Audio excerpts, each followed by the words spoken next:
All right, let's talk about it. That one question that seems so simple, but let's be real, it can be totally nerve-wracking. We're going to tackle it today, and by the end of this, you're going to feel so much more confident.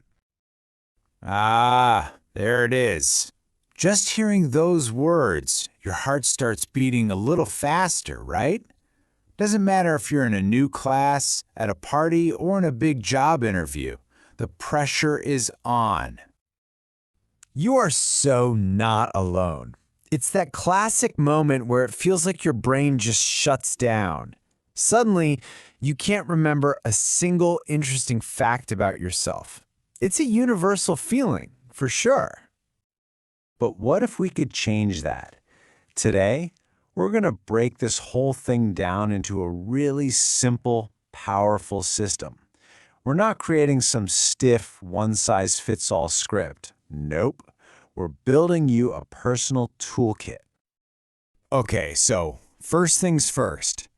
Every great story needs a solid foundation. So in this first part, we're going to figure out the absolute must-have pieces that will be the core of any introduction you give. Here's the secret. Stop trying to come up with one single perfect answer for every situation. Instead, I want you to think of your story as a collection of little building blocks. You can pick and choose them depending on who you're talking to. So what are these foundational blocks? Well, they're the essentials. Your name, where you're from, and what you do. That's it. These three things are the bedrock, the starting point for everything else. Now, to see how this really works, let's meet two people, Paul and Emily. We're going to follow along as they put together their answers, starting with just these core blocks. You know, even with just these basic facts, you start to get a picture, don't you? Paul's a teacher from a quiet town. Emily's an art student from a busy city. Right off the bat, we get a feel for two very different energies, two different lives, just from the foundation. Okay, the foundation is set. Now for the fun part. This is where we get to add some color and personality. This is how we go from a simple introduction to something that's actually memorable and, sounds like you. This is your chance to share what makes you, well, you. Think of these as different flavors you can sprinkle in. Are you a huge animal lover, a movie buff, a total foodie? You get to pick what you want to share. Let's see how Paul and Emily do this. And let's start with pets. This is such a great, easy way to share a little piece of your life and make an instant connection with someone. See how this one little detail adds so much? Paul has a friendly, funny dog named Max. Emily has a quiet, sleepy cat named Luna. Without even saying that much, they're already giving us a glimpse into their home life and what they care about. Let's add another layer. Hobbies are fantastic because they really show what you're passionate about. What you actually like to do with your time. So, what are Paul and Emily into? Their hobbies paint two completely different but equally interesting pictures, right? Paul seems pretty active and social. He's playing soccer, listening to rock. Emily seems more creative and maybe a little introspective, painting, reading.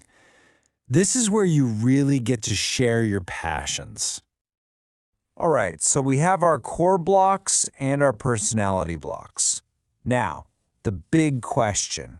How do we actually put them together to build the perfect introduction for any situation? It's a really simple three-step process. First, just think about your audience. Who are you talking to?